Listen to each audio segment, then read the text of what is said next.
When fat guys talk, people listen. Welcome to another installment of Fat Guy Talks. I'm the fat guy, and we are in the month of April now.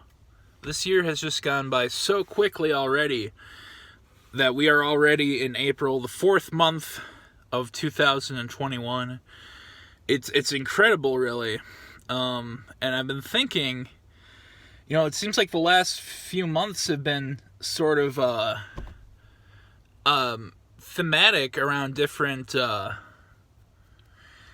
parts of humanity. So February was Black History Month, and I'm a huge proponent of Black History Month. I think it's very important to recognize it, but being that I'm white, I'm not feeling especially qualified to talk about it from a personal perspective. Same thing with March, which was Women's History Month. I respect what women have done for our society, what they continue to do. I think acknowledging their history is also very important, but I'm not a woman, so obviously I'm not a woman, but now we're in April, which is Autism Awareness Month,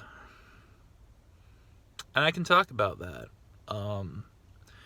When I was 8 years old, I was diagnosed with Aspergers Syndrome, which is essentially a form of autism. And autism, as I'm sure most of you are aware, it's a very... I look at it as kind of a complex disorder, if you want to look at it that way. But I think a common thread is that it really affects people with it to develop social relationships. And I can put it to you this way. It's kind of like I exist in the same world as neurotypical people without autism or any other kind of disability. I live in the same world as them, but sometimes I feel like I see it differently than other people. I've definitely had different experiences from most neurotypical people. It's just something I've kind of come to accept as normal. But if there's really any one way to describe it, I guess it's just really feeling like, I think a lot of people have this misconception, I think, that people with autism are basically what would have been referred to, back before the term was kind of frowned upon in the medical community and society in general, is they basically conflate it with mental retardation. And that's really not true.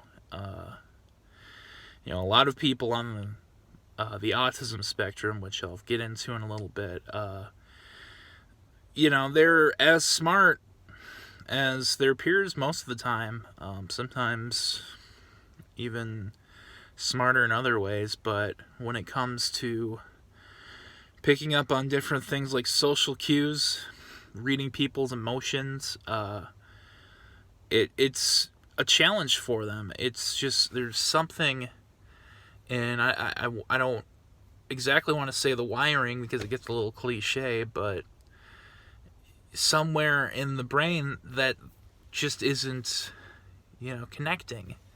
So it becomes a matter of just feeling foreign. The cliche has been thrown around. Like, it's like feeling like you're from another planet. Now, I've never really felt quite that extreme, but I've been very affected by knowing that my experiences are so radically different from my peers who are neurotypical. There's just a part of them that's able to innately grasp these social concepts that I have had years of education about, that I still learn to this day. And one thing I do want to say is a lot of people that I meet, eventually when the subject comes up and I tell them, yeah, I have Aspergers Syndrome, they will say, well, I never would have guessed, and it makes me feel good, because to me that's a sign that I'm sort of doing a better job, not hiding it, but just that I've kind of overcome those social skill woes that I had, probably back in like elementary school through middle school. But it also makes me wonder,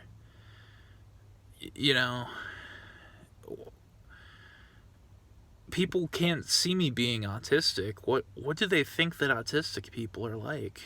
And that's something I've had to challenge myself about too, because the one thing, I don't really know what the exact consensus is on what we call the Autism Spectrum, where it's like you have a lower end and you have a more like high end. So when it comes to the Autism Spectrum, I'd probably be, on the higher end as far as I can do most things, that neurotypical people can do. I drive, I work full time, I have a bachelor's degree, I have meaningful friendships and relationships with my family.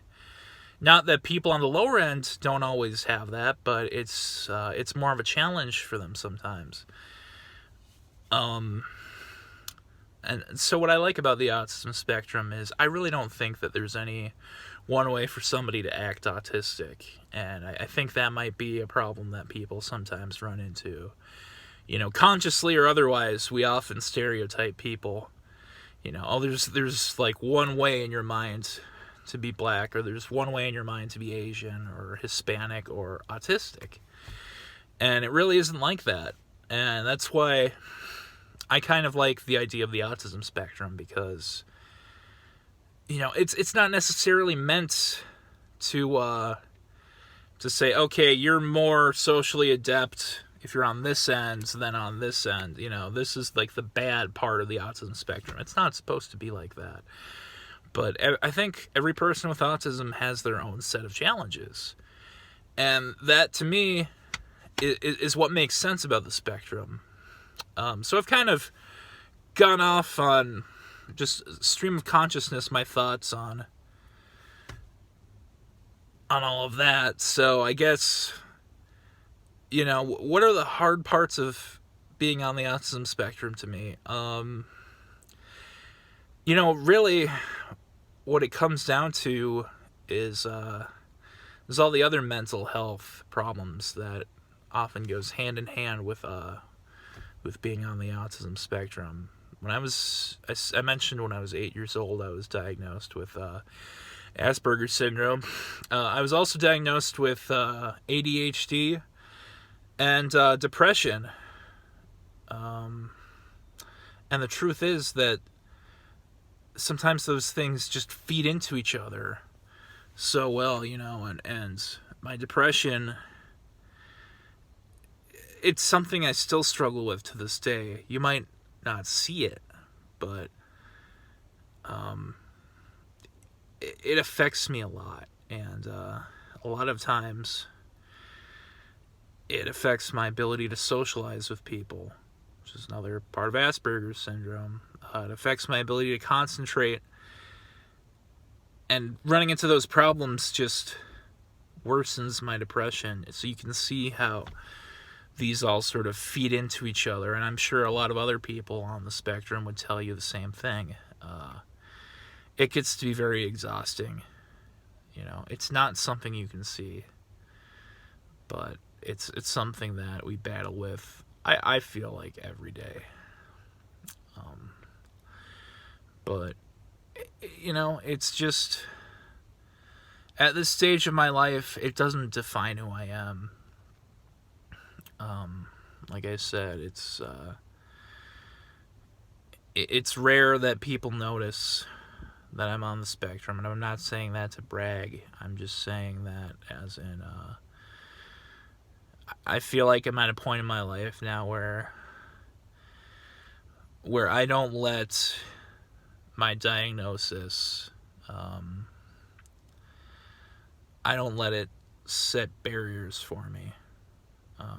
I used to, and I'm not saying that there's anything wrong with needing extra help because you're disabled. Not at all.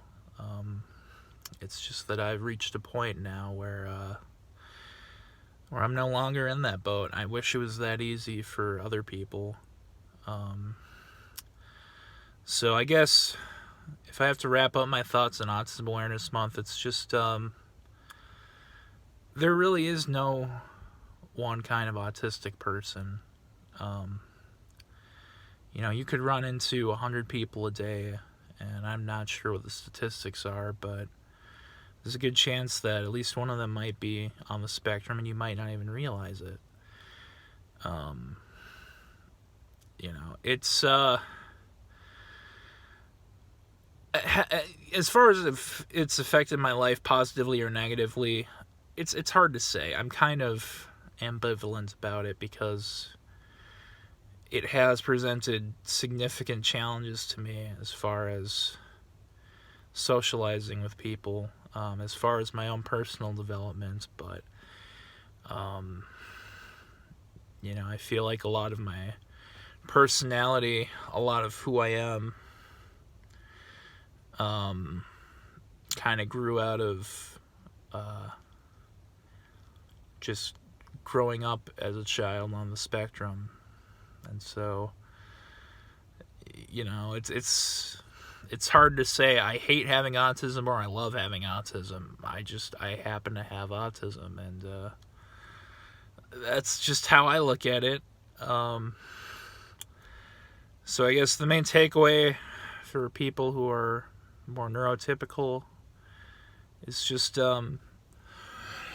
excuse me. I'm not asking you to do much, just be aware of people. Be aware of what their social strengths and weaknesses might be. I've met a lot of wonderful people who have befriended me in spite, and I shouldn't really say in spite, but, even though I happen to have Aspergers Syndrome, and, once they find out, it doesn't change a thing. And I do want to say a lot of companies will be partnering up with Autism Speaks this month. I wouldn't give any money to Autism Speaks. I find that their rhetoric is very often more geared towards the idea of autism being a burden to be cured than something to, I'm not saying it has to be cherished necessarily, but I don't like the message that autism is a burden on people and their families. I know it hasn't always been easy for my parents, having me on the spectrum, but they loved me anyway, and we still have a wonderful relationship to this day, and I think Autism Speaks should be held accountable for spreading that kind of message that autistics are more akin to like invalids or leeches or burdens on society. And it doesn't have to be flat out but you can read between the lines, and I do, and I will never give another penny to them. And that's just my thoughts on Autism Awareness Month. So happy April, everybody. Thank you for watching this Fat Guy Talks video, and I will see you next time.